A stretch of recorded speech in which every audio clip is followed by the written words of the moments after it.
رب اشرح لي صدري ويسر لي أمري واحلل عقدة من لساني يفقهوا قولي سبحانك لا علم لنا إلا ما علمتنا إنك أنت العليم الحكيم۔ اللہ رب العالمین نے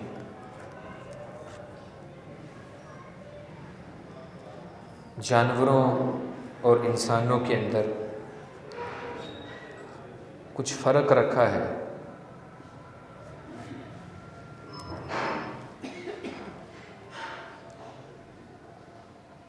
بہت سی ایسی چیزیں ہیں جو انسان کو جانوروں سے جدا کرتی ہیں۔ ان میں سے ایک حیا، پاک دامنی بھی ہے۔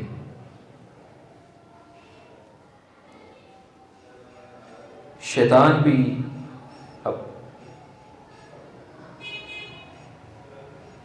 اس کے نزدیک جو ہے ابن آدم کا جو بڑا گناہ ہے شرک کے بعد، وہ یہ ہے کہ اس سے حیا چھین لی جائے۔ اس بات کی وضاحت اللہ نے اپنی کلام کے اندر کی ہے۔ فرمایا یا بنی آدم لا یفتننکم الشیطان، اے آدم کے بیٹو شیطان تمہیں فتنے میں مبتلا نہ کر دے۔ کما اخرج ابویکم من الجنۃ ینزع عنہما لباسہما لیریہما سوآتہما، جس طرح اس نے تمہارے باپ کو جنت سے نکالا، لباس ان سے چھین لیا گیا، شرمگاہیں ان کی ظاہر ہوں گی۔ اور فرمایا اللہ رب العزت نے انہ یراکم هو وقبیلہ من حیث لا ترونہ، شیطان کی جو چال ہے نا، شیطان کا جو مکر ہے وہ اس قدر خطرناک ہے، وہ وہاں سے تم کو دیکھتا ہے، اس کا قبیلہ، اس کے جو چیلے چانٹے ہیں تمہیں وہاں سے داؤ لگاتے ہیں جہاں سے تم ان کو دیکھتے بھی نہیں۔ رسول اللہ صلی اللہ علیہ وسلم کا فرمان بالکل واضح ہے۔ فرمایا ان الشیطان یجری الانسان، شیطان انسان کی رگوں میں، انسان کے اندر اس طرح دوڑتا ہے کمجری دم، جس طرح خون دوڑتا ہے، اس طرح وہ اپنی چالیں جو ہے ان کو چلتے ہوئے ابن آدم سے بہت سے گناہ کرواتا ہے، اور ان میں سے سر فہرست جو گناہ ہے، جو شیطان کے نزدیک بھی پسندیدہ گناہ، پسندیدہ کام ہے شیطان کے نزدیک، کہ ابن آدم سے حیا کو چھین لیا جائے، اسے بے لباس کر دیا جائے۔ وہ مختلف طریقے سے اپنی چالیں چلتا ہے، جبکہ حیا اور پاک دامنی یہ ایک ایسی خوبصورت صفت ہے۔ نبی صلی اللہ علیہ وسلم فرماتے ہیں الحیاء والایمان قرنا جمیعا، حیا اور ایمان دونوں اکٹھی چیزیں، لازم و ملزوم ہیں۔ یہ نہیں ہو سکتا کہ کسی شخص کے اندر ایمان ہو اور حیا نہ ہو، اور جس شخص کے اندر حیا ہوتا ہے پھر اس کے اندر ایمان بھی لازمی داخل ہوتا ہے۔ نبی صلی اللہ علیہ وسلم فرماتے ہیں اذا رفع احدهما رفع الاخر، جب ان میں سے ایک چلا جاتا ہے نا، کسی شخص سے ایک چیز حیا جس سے چلا جائے پھر اس کے ساتھ ایمان بھی رخصت ہو جاتا ہے.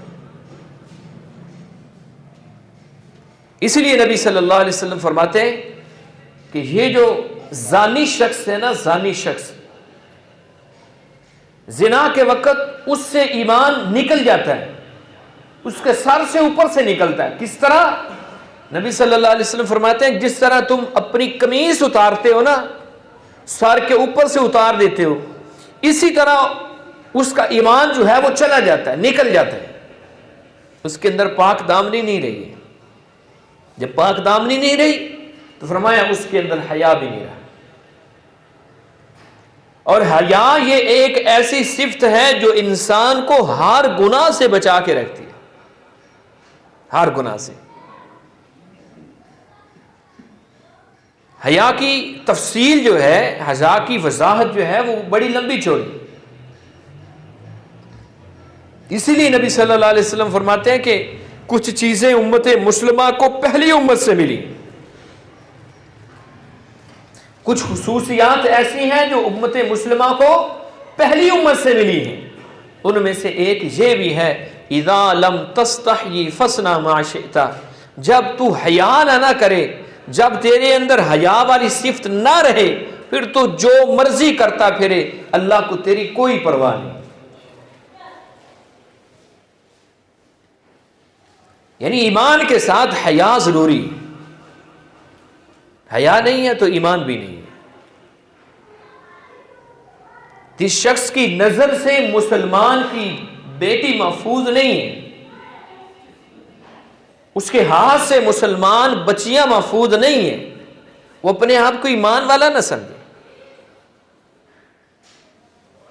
کوئی شخص اگر نمازی ہے تو اس کے باوجود بھی وہ پاک دامن نہیں ہے تو اس کی نماز کامل نہیں ہے.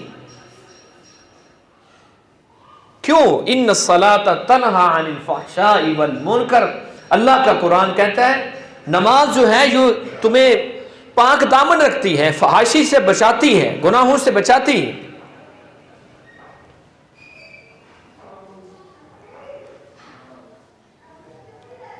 نمازی بھی ہے اور اگر پاک دامن بھی نہیں ہے تو اس کو اپنی نماز کی فکر کرنی چاہیے کہ کیا میں نمازی بھی ہوں یا نہیں. میں آپ کو آپ کے شہر کا ایک واقعہ سناتا ہوں، رونگٹے کھڑے کر دینے والا. کہ جو شخص نماز پڑھ کے سمجھتا ہے کہ میں جو مرضی کرتا پھروں، ایسی بات نہیں ہے. ایک شخص تھا، نمازی تھا، ہمارے شہر کے. میں نے اس سے پوچھا، میں نے خود اس سے یہ بات سنی ہے، کسی واسطے سے میرے پاس نہیں پہنچی، خود میں نے سنی. میں نے کہا جی آپ کیا کرتے ہیں نماز کے بعد؟ کہنے لگا جی گھر ہوتا ہوں بس. میں نے کہا جی گھر جا کے کیا کرتے ہیں، کوئی کام وغیرہ؟ تو کہنے لگا جی کچھ نہیں، بس گھر میں ٹی وی ہے، نماز پڑھ کے وہ جا کے دیکھتے ہیں اور کچھ نہیں کرتے. ٹی وی پہ کیا دیکھتے ہیں؟ فلمیں ہیں، ڈرامے ہیں، وہ دیکھتے ہیں بس. تو جس شخص کو نماز با حیا نہیں بنا سکی، اس کی نماز کامل نہیں. اسی لیے نبی صلی اللہ علیہ وسلم نے فرمایا اذا لم تستحی فاصنع ما شئت. جب تیرے اندر حیا نہ رہے تو پھر جو مرضی کرتا پھرے، جو مرضی کرتا پھرے. بلکہ نبی صلی اللہ علیہ وسلم فرماتے ہیں ما کان فحش فی شیء الا شان وما کان الحیاء فی شیء الا زانا. جس شخص کے اندر حیا والی چیز، حیا والی صفت ہوتی ہے نا، وہ اس شخص کو خوبصورت بنا دیتی، خوبصورت بنا دیتی. اور جس کے اندر یہ صفت نہیں ہے، اس کا چہرہ بھلے جتنا مرضی آپ کو خوبصورت نظر آتا ہو، لیکن اللہ کے ہاں بلکہ بعض اوقات تو لوگوں کے دلوں کے اندر سے بھی اس کی خوبصورتی ہے وہ نکل جاتی ہے. میرے معاشرے کے اندر آج اس صفت کا فقدان ہے. نوجوان کے ہاتھ میں موبائل تھما دیا گیا، پھر اس کو علماء سے بھی دور کر دیا گیا، قرآن سے بھی دور کر دیا گیا، حدیث سے بھی دور کر دیا گیا، نفرتیں پھیلائی گئی۔ یہ کسی اور نے نہیں کیے ہیں، یہ کام اغیار نے تو کرنے ہی تھے، ہم نے خود کچھ ایسے کام کیے۔ آپ ٹک ٹاک پہ ویڈیوز کو دیکھ لیں یا ویسے لوگوں کی باتوں کو سن لیں، ان کے لطیفوں کے اندر، ان کی ویڈیوز کے اندر علماء کرام کی تذلیل موجود ہے۔ کبھی آپ نے کسی عیسائی کو بھی دیکھا ہے، کبھی آپ نے کسی یہودی کو بھی دیکھا ہے کہ وہ اپنے راہب کی اس طرح ویڈیوز بناتے ہیں، مسلمان بناتے ہیں۔ چھوٹے چھوٹے معاملات کو اس طرح اچھالا جاتا ہے، انسان ہے، غلطی کا پتلا ہے، گناہ ہو جاتا ہے، ہو گیا انسان سے گناہ، لیکن اس کو اس طرح اچھالا گیا کہ اس کی ساری قربانیاں جو صبح سے لے کر شام تک وہ دیتا ہے، اس کی ساری زندگی کی قربانیوں کے اوپر، ساری زندگی کی محنتوں کے اوپر پانی پھیر دیا گیا۔ یہ وجہ ہے کہ میرے معاشرے کے نوجوان کے اندر وہ پاک دامنی، وہ حیا نہیں رہی ہے، اور نتیجہ کہاں تک نکلا ہے؟ نبی صلی اللہ علیہ وسلم نے پیش گوئی فرمائی تھی۔ آپ صلی اللہ علیہ وسلم نے اپنی حدیث کے اندر بیان فرمایا تھا، فرمایا لم تظہر الفاحشۃ فی قوم حتی یعلنوا بها، جب کوئی قوم اعلانیہ طور پر فحاشی کرتی ہے، اعلانیہ طور پر لوگوں کی عزتوں کو اچھالا جاتا ہے، آپ کے شہر کے اندر، آپ کے معاشرے کے اندر، آپ کے ملک کے اندر، جگہ جگہ کے اوپر یہ جو لگی ہوئی لڑکیوں کی تصویریں ہیں، کیا یہ اعلانیہ فحاشی نہیں ہے؟ کھاد کی مشہوری ہو، سپرے کی مشہوری ہو، صابن کی مشہوری ہو، کسی چیز کا عورت کے ساتھ تعلق ہے یا نہیں ہے، لیکن اس چیز کی پبلسٹی کے لیے عورت کو استعمال کیا گیا۔ کھاد اور سپرے کا عورت کے ساتھ کیا تعلق ہے، لیکن اس کے لیے عورت کا استعمال کیا گیا۔ لم تظہر الفاحشۃ فی قوم قط حتی یعلنوا بها، نبی صلی اللہ علیہ وسلم فرماتے ہیں جس قوم کے اندر یہ فحاشی اور عریانی اس طرح اعلانیہ کی جاتی ہو، اعلانیہ کی جاتی ہو، وہاں پھر کیا آتا ہے؟ نبی صلی اللہ علیہ وسلم نے ان عذابوں کا ذکر کیا ہے، فرمایا فشا فیہم الطاعون والاوجاع التي لم تكن مضت في اسلافهم، فرمایا اللہ ان کے اوپر طاعون کی بیماری کو بھیجتا ہے۔ یہ کرونا کیا تھا؟ یہ اسی طرح کی ایک بیماری تھی،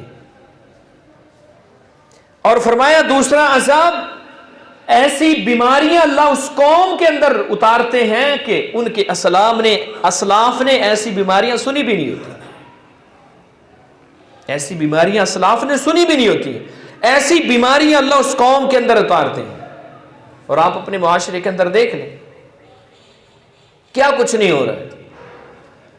جو میرے معاشرے کے اندر بیماریاں ہیں، کیا وہ آج سے 10 15 سال 20 سال پہلے چلے جائیں، کیا وہ بیماریاں تھیں؟ نہیں تھی۔ نبی صلی اللہ علیہ وسلم کی حدیث کی پیش گوئی ہے، فرمایا ایسی بیماریاں آئیں گی جو ان کے اسلاف نے کبھی سنی بھی نہیں ہو، یہ ان کے اوپر عذاب آئے گا،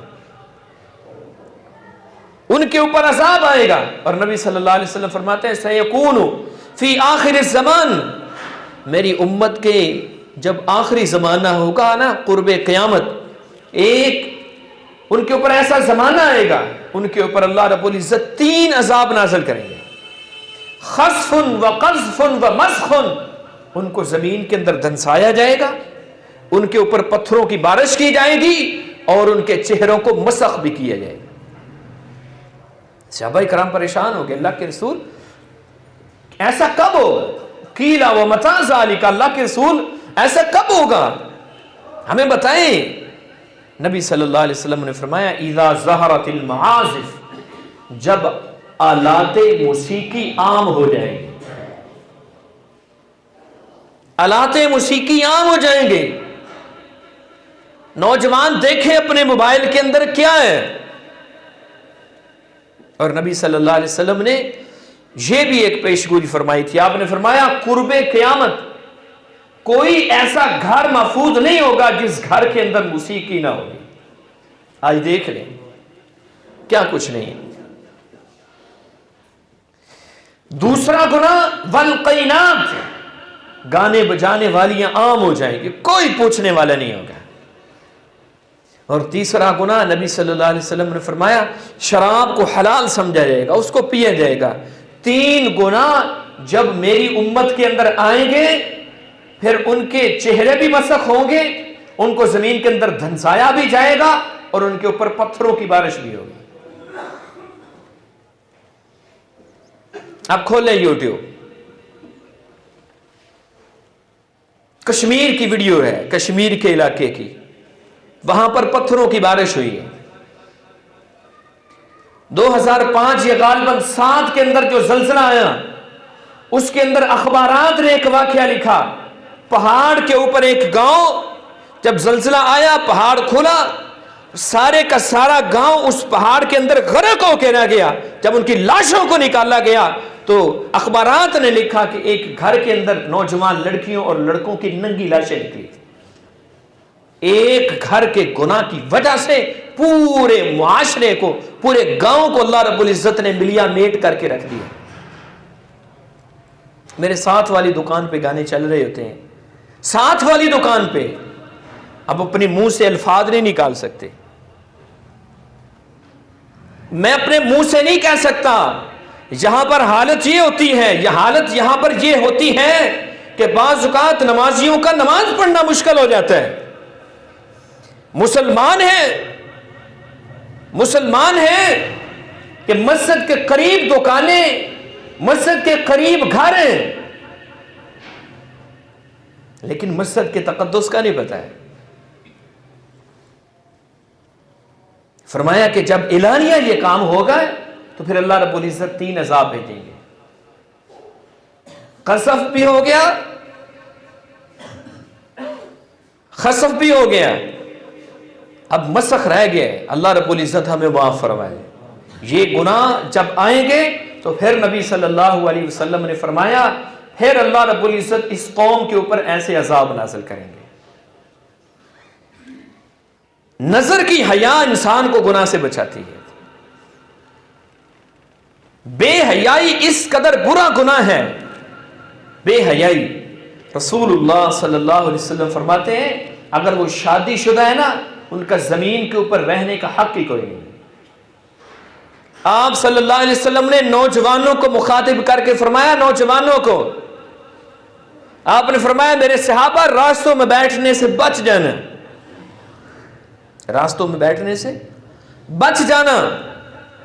صحابہ کرام نے کہا اللہ کے رسول ہم راستوں میں بیٹھ کر دین کی باتیں کرتے ہیں، ہمارے پاس ڈرائنگ روم نہیں ہے، چبوترے نہیں ہیں، ہمارے پاس ڈیرے نہیں ہیں جہاں پر بیٹھ کے دین کی باتیں کریں. آپ صلی اللہ علیہ وسلم نے فرمایا راستوں کے حق ادا کرو. ان میں سے راستوں کے حقوق میں سے ایک حق نبی صلی اللہ علیہ وسلم نے یہ بھی فرمایا غض البصر، اپنی نظر کی حفاظت کرنی. بازار کے اندر بیٹھنے والا میرا نوجوان بھائی، میرا بیٹا،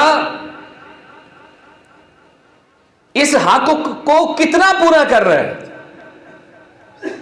میرا کردار تو کبھی یہ تھا کہ دروازے بند کر کے بھی یوسف علیہ السلام کو جب برائی کے لیے پکارا گیا تھا، برائی کے لیے بلایا گیا تھا، لکھا ہے مفسرین نے اس عورت نے اپنے بت کے اوپر پردہ ڈال دیا. آپ نے پوچھا یہ کیا ہے؟ اس نے کہا مجھے اپنے بت سے حیا آتی ہے. فرمایا میرا تجھے اپنے بت سے حیا آتی ہے، میرا مالک 7 کمروں کے اندر چھپ بھی جاؤں تب بھی وہ مجھے دیکھتا ہے کہ مجھے اپنے مالک سے کوئی حیا نہیں کرنی چاہیے. نوجوان اگر پاک دامن بن جائے تو نبی صلی اللہ علیہ وسلم فرماتے ہیں کل قیامت والے دن اللہ اس کو یہ شرف اور مقام عطا کرے گا جب کسی قسم کا کوئی سایہ نہیں ہوگا، صرف ایک اللہ رب العزت کے عرش کا سایہ ہوگا. خوش نصیب ہوں گے وہ لوگ جن کو اللہ رب العزت اس سائے کے نیچے جگہ دیں گے.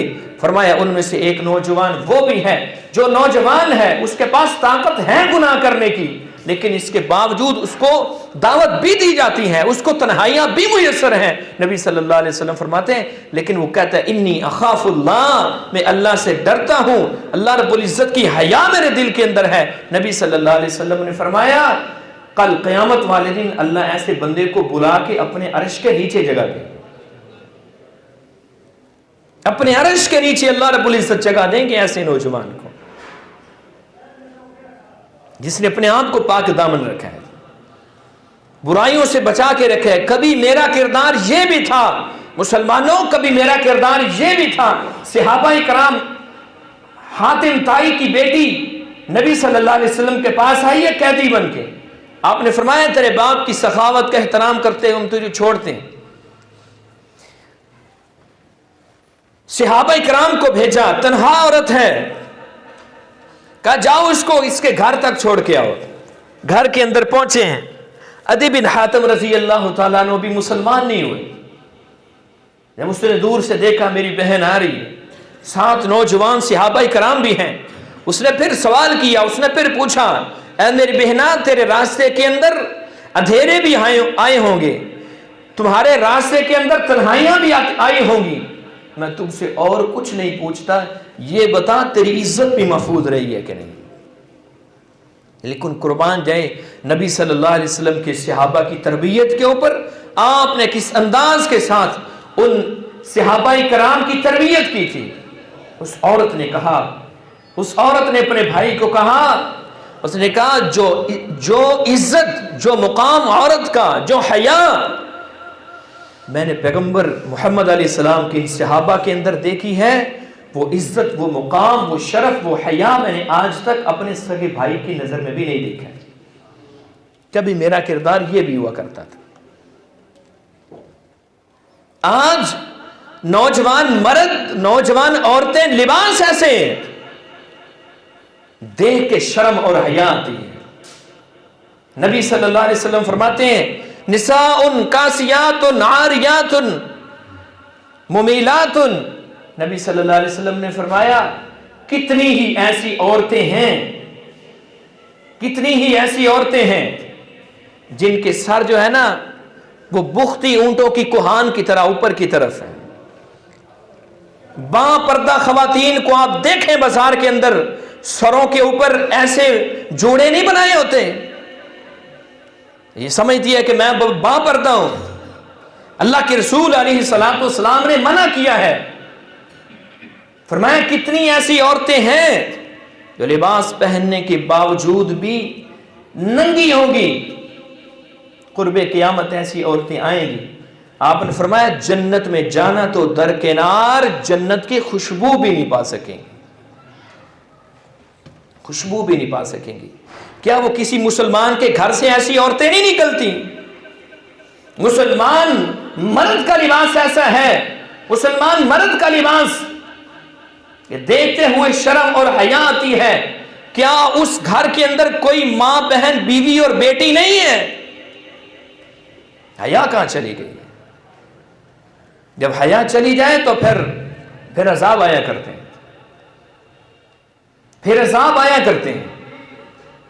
تو میرے بھائیوں، اسلام یہ تو اتنا خوبصورت دین ہے، اس کے اندر حیا اس طرح بڑھی ہوئی ہے۔ صحابہ کرام میں سے ایک صحابی نے کہا اللہ کے رسول مجھے نصیحت کیجیے، مجھے نصیحت کریں۔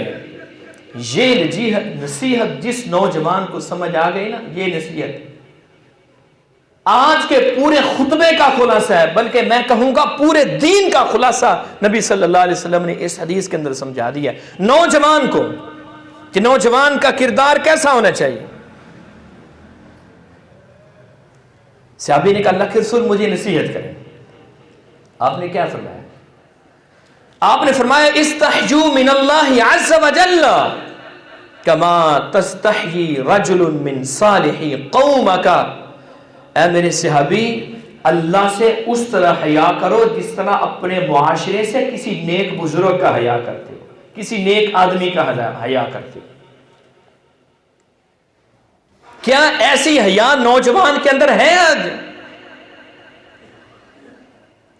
برے سے برے بندے کو بھی دیکھ کر گناہ چھوڑ دیا جاتا ہے، برے سے برے بندے کو بھی دیکھ کر گناہ چھوڑ دیا جاتا ہے، لیکن اللہ رب العزت کے ہاں جب تنہائی کے اندر آتے ہیں تو پھر گناہ نہیں چھوڑا جاتا۔ اس لیے نبی صلی اللہ علیہ وسلم نے ایسے لوگوں کی سزا بیان کی ہے، فرمایا تہامہ پہاڑوں کے برابر نیکیاں لے کر آنے والے، ایک پھونک کے ساتھ اللہ سارے گناہوں کو، ساری نیکیوں کو، ساری نمازیں روزے سب کچھ ختم کر دے گا، اس کی نیکیوں کے اندر وزن ہی کوئی نہیں ہے۔ کیوں؟ جب تنہائی کے اندر گناہ کا موقع ملتا تھا یہ ہاتھ سے جانے نہیں دیتا تھا۔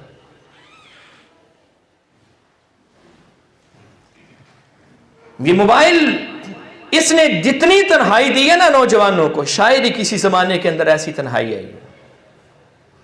تم بند کمروں کے اندر جو بھی کرتے ہو اللہ رب العزت دیکھنے والا ہے، جو بھی کرتے ہو، اپنے اولاد کو، اپنے بچوں کو اللہ کی حیا سکھائیں۔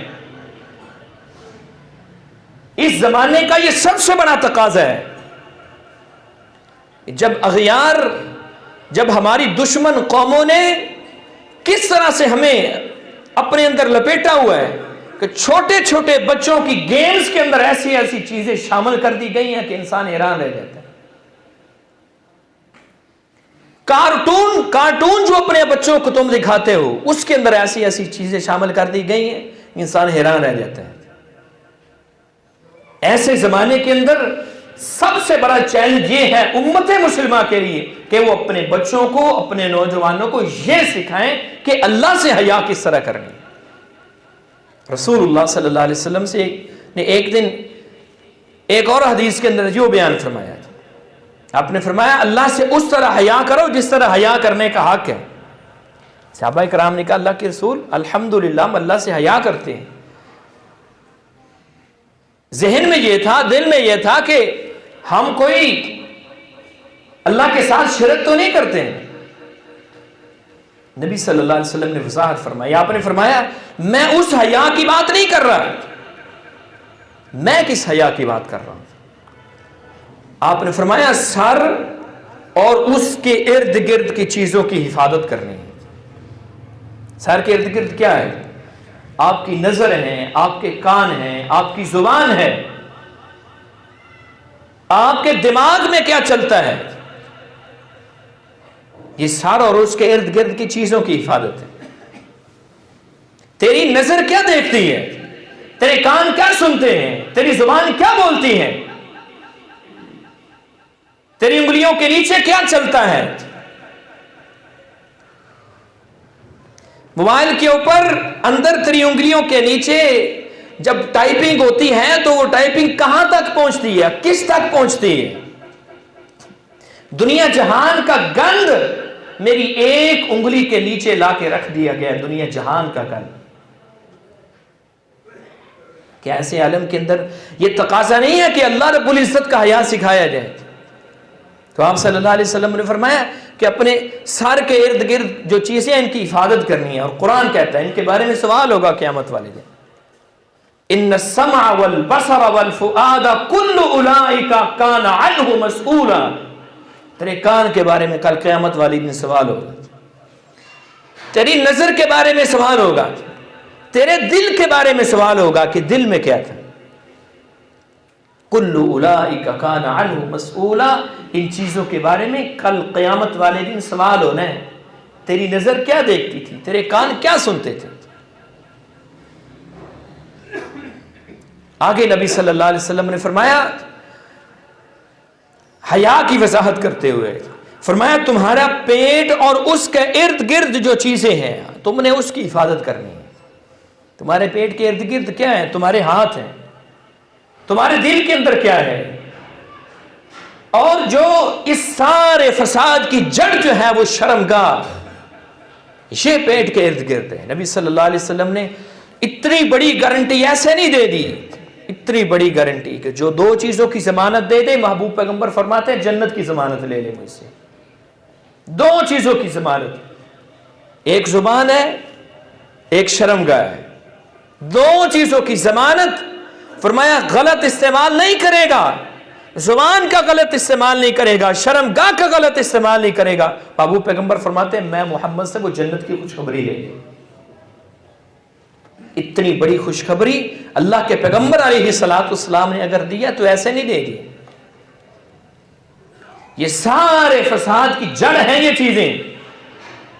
اس لیے سب سے بنیادی چیز جو اللہ رب العزت نے اپنی کلام کے اندر جو چابی ہے اس گناہ کی، اس سے روکا گیا ہے. قل للمؤمنین یغضوا من ابصارہم ویحفظوا فروجہم. مومن کی نظر اپنی جھکا کے رکھیں. مومن مردوں سے کہہ دو کہ اپنی نظروں کو جھکا کے رکھیں. اور صرف یہاں تک نہیں فرمایا، مومن عورتوں کو بھی کہہ دو کہ اپنی نظروں کو جھکا کے رکھیں. ہر وہ چیز عورت کے لیے منع کر دی ہے اسلام نے جو مردوں کو اپنی طرف مائل کرتی ہے. نبی صلی اللہ علیہ وسلم نے فرمایا کسی عورت کی نماز اللہ رب العزت قبول نہیں کرتے. لا تقبل صلاۃ، عورت کی نماز اللہ رب العزت قبول نہیں کرتے. کون سی عورت؟ فرمایا جو خوشبو لگا کے مسجد میں آتی ہے. کب تک؟ فرمایا حتیٰ ترجع، وہ لوٹ جائے. فرمایا غسل کرے. کیسا غسل؟ جیسا وہ جنابت کے لیے غسل کرتی ہے. اتنا بڑا گناہ خوشبو لگانا ہے عورت کا. لگاتی ہیں عورتیں، اس مسئلے کا پتہ ہی نہیں. ہر وہ چیز جو عورت کو مرد کے قریب کرتی ہے، مرد کو عورت کے قریب کرتی ہے، اسلام نے اس سے منع کی ہے. آپ نے منع فرمایا عورتوں کے پاس تنہائی اختیار کرنے کو. ایک صحابی نے سوال کیا اللہ کے رسول دیور کے بارے میں کیا خیال ہے؟ آپ نے فرمایا وہ تو موت ہے تمہارے لیے. کیوں؟ کوئی اور مرد تمہارے گھر میں آئے گا، ہر شخص دیکھے گا کہ یہ کیوں جا رہا ہے. یہ تمہارا رشتہ دار ایسا ہے جس کو دیکھ کے کوئی بھی شک نہیں کرے گا. اور یہاں پر کتنی ہی عزتیں برباد ہو گئی. صرف کتنی ہی عزتیں دیور اور اس کی جو بھابھی تھی ان کے درمیان خلوت کی وجہ سے کتنی ہی عزتیں برباد ہو گئی. تو اس لیے میرے بھائیوں خلاصہ کلام یہ ہے کہ حیا ہے تو پھر ایمان ہے، حیا نہیں ہے تو پھر اللہ رب العزت ایمان بھی اس شخص سے چھین لیتے. الحیاء والایمان قرنا جمیعا، فرمائے یہ دونوں لازم و ملزوم چیزیں ہیں. حیا ہے تو پھر ایمان ہے. نمازی ہے تو پھر اس کے لیے پاک دامن بھی ہونا چاہیے. یہ نہیں ہے کہ بندہ نمازی بھی ہو اور بے حیا بھی ہو. ایسے شخص کی نماز بھی کامل نہیں ہے. کیوں؟ فرمائے نماز جو ہے وہ برائی سے روکتی ہے، منع کرتی ہے. اللہ رب العزت میری امت کے نوجوانوں کی نظروں کے اندر حیا پیدا کرے. نبی صلی اللہ علیہ وسلم نے ایک حدیث کے اندر، آخری بات ہے، آپ صلی اللہ علیہ وسلم نے اس کا ایک علاج بھی بتایا. لو علاج میں نہیں کرتا. کیا بتایا؟ یا معشر الشباب، اے امت کے نوجوانوں تمہارے اندر طاقت ہے، تمہارے اندر طاقت ہے شادی کرنے کے. پھر تم شادی کرو. فائدہ کیا ہوگا؟ فرمایا اللہ رب العزت تمہاری نظر کی بھی حفاظت کرے گا، شرم کام کی بھی حفاظت کرے گا. ہم پتہ ہے نوجوان کو کب سمجھتے ہیں کہ وہ شادی کے قابل ہو چکا ہے؟ 30 سال کے بعد سمجھا جاتا ہے کہ وہ شادی کے قابل ہو چکا ہے. جب نوجوان جوان ہو جاتا ہے، جس طرح اللہ رب العزت نے پیٹ کی بھوک رکھی ہے، اسی طرح اللہ رب العزت نے ہر انسان کے اندر جنسی بھوک بھی رکھی ہے. ایک بندے کو پیٹ کے لیے حلال نہیں ملے گا کہ وہ حرام کھائے گا. کھائے گا کہ نہیں کھائے گا؟ اسی طرح جنسی بھوک رکھی اللہ رب العزت نے انسان کے اندر. جب اس کو صحیح وقت کے اوپر اس کی خوراک حلال نہیں ملے گی تو لازماً وہ حرام کی طرف جائے گا. جب تیرا بیٹا، جب تیری بیٹی 20 سال سے لے کر 30 سال تک جب اس کو اس خوراک کی ضرورت تھی، اس کو نہیں دی گئی، حلال خوراک نہیں دی گئی، اب وہ حرام کی طرف چلا گیا ہے. اب 30 سال کے بعد اب یہ پچھتاتا پھرتا ہے تو کہ میرے ساتھ کیا ہو گیا. آپ کا بیٹا، میں یہ ذمہ داری کے ساتھ یہ بات کہہ رہا ہوں، آپ نے صحیح عمر کے اندر صحیح وقت کے اوپر اپنے بچوں کی صحیح تربیت نہیں کی.